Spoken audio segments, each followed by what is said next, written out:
Ngiyabingelela bonke abalaleli kwelihle neliphakeme igama likaJesu Nkosi yethu. Amen.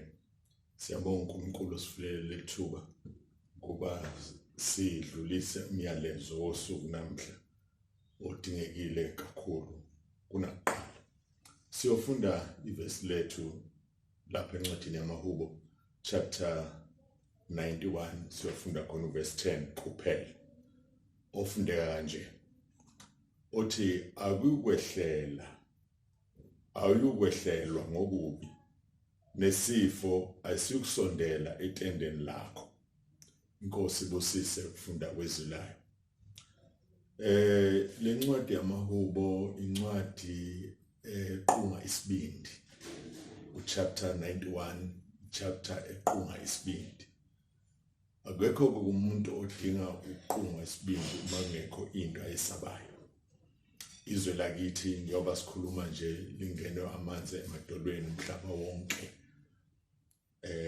Awukwazi ukuthatha indawo lapho ongama khona ngenxa yombhedukazwe okhona ezweni. Kodwa kuyajabulisa kakhulu ukuthola amazwi afana nalawa avela ezweni kaNkulunkulu, umlomo ongathethimanga, athi awukwehlelwa ngokubi, nesifo asiyukusondela etendeni lakho. Le ngxenye engiyifundayo ingxenye ekhuluma ukuthi labo abamfunayo uNkulunkulu akukho abakwesabayo. AmaHubo nje 91 wonke aneminxa emibili. Oqala munxa ukhuluma ngoNkulunkulu emvikeli, ukhuluma ngoNkulunkulu oyisiphephelo. Owesibili ke yilo engubalile ukuthi bonke abamfunayo asikho isidingo sokuthi besabe. uNkulunkulu umvikeli wethu. Esikhathini esinjengalesi kufanele kube khona esimethembayo ongasivikela. Awukwazi ukuba nesibindi uma kungekho kwethembile. Uba nesibindi nje ngoba kukhona okwethembile. La uJehova uthi yena uSomandla uyisiphephelo sami, uyinqaba, uNkulunkulu esimethembayo, uNkulunkulu oyakukhipha ugibe lomcuphi. Izinto uNkulunkulu asethembisa zona ukuthi uyizo. Uthina siyamethemba yena abeseba isiphephelo sethu. Indaba yesiphephelo indaba ekhona elotshiwe kusukela kuGenesis kuze kufike esambulweni. Isiphephelo indawo ocasha kuyo. Indawo ekhona, ayikho la ukhona wena khona, ila uNkulunkulu ekhona yena. Okuphoqelekile ukuthi wena usuke la ukhona uye la ikhona yona khona. Uthi ke uDavide, wena uNkulunkulu uyisiphephelo sami, wena uNkulunkulu uyithemba lami. Ngamanye amazwi uDavide umethembile uNkulunkulu. Igama elisho elithi ithemba ngokumsuka walo lisho ukuthi twisted together, phothiwe kanye noNkulunkulu. Uma ethi uyamethemba uNkulunkulu usho ukuthi he is twisted together with God. Ngamanye amazwi uma ethi uyamethemba uNkulunkulu usho ukuthi yena akayena umuntu nje yedwa, kodwa ethi ewumuntu ebe uNkulunkulu because he's twisted with God. And ke okusithatha sikutholayo lapha ekuvikeleni kwakhe uthi uyawukhipha ugibe lomcuphi. And mawuqhubeka ke nama verses 14, 15 and 16 nalapho uziveza enguNkulunkulu engumvikeli.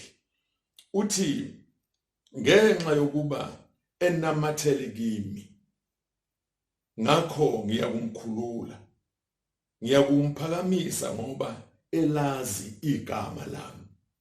Ngamanye amazwi ukuthi siphepha kanjani kuNkulunkulu kuncike ekutheni silazi kangakanani igama likaNkulunkulu. I-provision kaNkulunkulu kithi is direct proportion of our knowledge of him. The more simazi uNkulunkulu is the more as protector.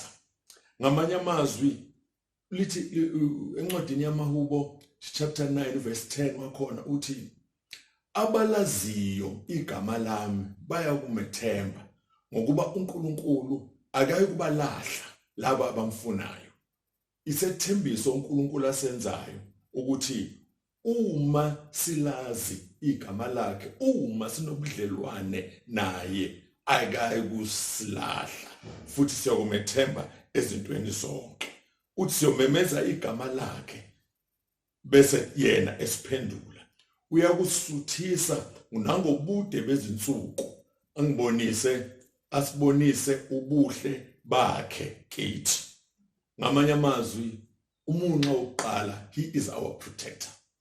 Okwesibili umunqa kusukela kuverse 5 kuze kufike kuverse 13 uveza indaba esemqoka ukuthi uma simfuna, uma simomela, uma simlambela, akukho lutho okufanele ukuba siwesabe, ngoba yena akayukubalahla abamfunayo, akayukuba yekela abamfunayo.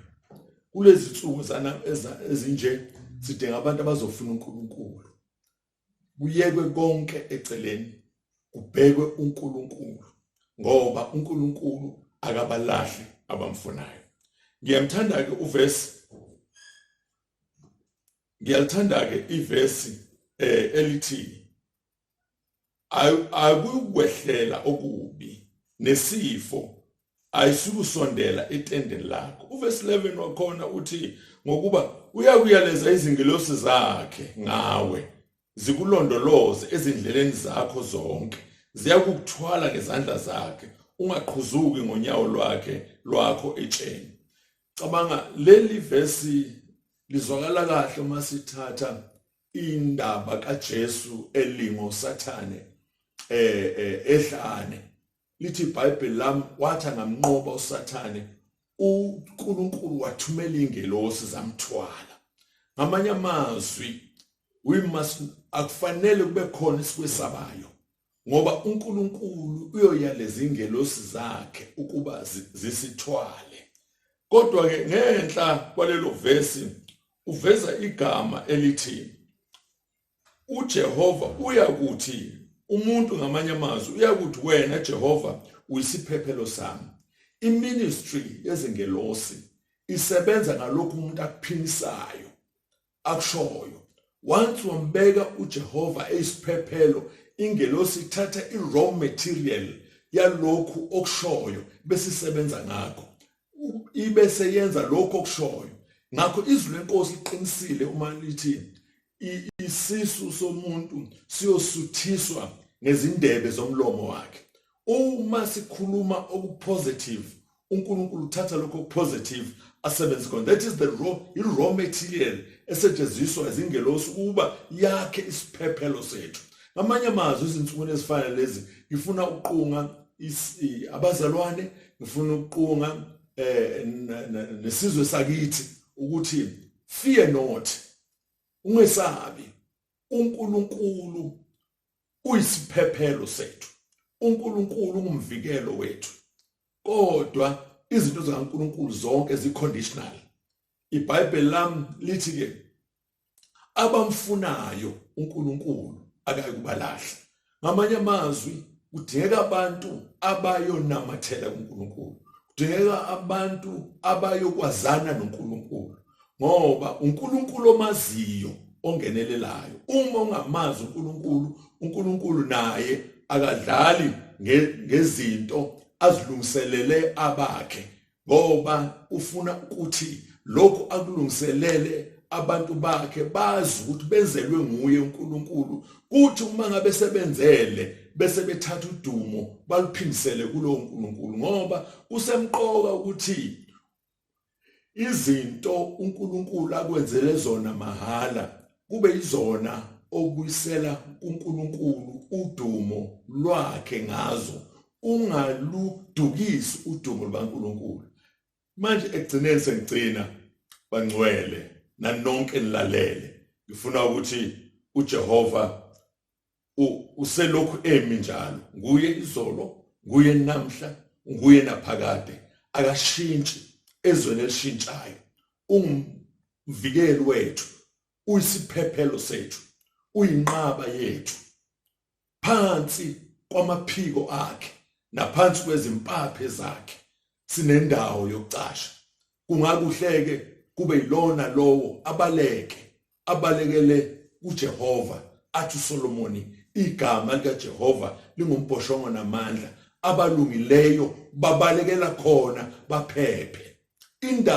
Indawo yokukhosela ikhona, indawo yokucasha ikhona, indawo yokusimama ikhona, isegameni likaJesu. Uyiyeza lethu, yena yedwa uyikho konke kukho konke. Nasesikhathini esifana njengalezi lapho kubonakala umhlaba wonke unyakaza, kodwa kuyoba phepha kuphela abantu abalaziyo igama likaJehova. Ngifuna ukuthi sengivala, uma ekhona lapha phakathi kwethu ongazange ayinikele impilo yakhe kuNkulunkulu, kungakuhle ukuthi athathe isinqumo enze ukuthi naye azane noNkulunkulu, ukuze lokhu uNkulunkulu akwethembisile naye ahlomule kukho, ngoba ayikho enye indlela, uNkulunkulu kuphela, futhi yena yedwa, akekho omunye. Ake sithandaze. Baba wethu namandla wonke, siyabonga nasekushoneni kwelanga ukufumana usiphephelo sethu. Siyabonga ukufumana inqaba yethu. Siyabonga ukuthi uyindawo yethu yokukhosela. Siyabonga ukuthi wethembisile ezweni lakho ukuthi isifo esibi asikungena etendeni lethu. Ngakho ngiyathandazela bonke abangcwele ngegama likaJesu, babiyele bavikele. Baba, umbhubhisi noma ngaphuma, kodwa ababizwa ngegama lakho nabazana nawe, hlonipha igama lakho, bavikele. Baba wethu namandla wonke, asikhonzi ngoba uNkulunkulu osenzela okuhle kuphela, kodwa sikhonza ngoba uNkulunkulu. Akekho omunye uNkulunkulu esingamkhonza ngaphandle kwakho. Nguwe wedwa uThixo, akekho omunye. Ngakho Baba wethu othandekayo, hlonipha igama lakho, yenzela okuhle igama lakho phezulu kwabo bonke ababizwa ngegama lakho. Siyabonga ukuthi uyakwenza ngoba wethembekile, nezithembiso zakho zenele zonke izizukulwane nezizukulwane. Nathi siyangena kuleso sizukulwane esethembela kuwe, nawe wethembeka kuso. Thatha udumo lwakho ke ngegama likaJesu Kristu Nkosi yethu. Amen. Nkosi nibusise nonke manje kuze kube phakade. Amen.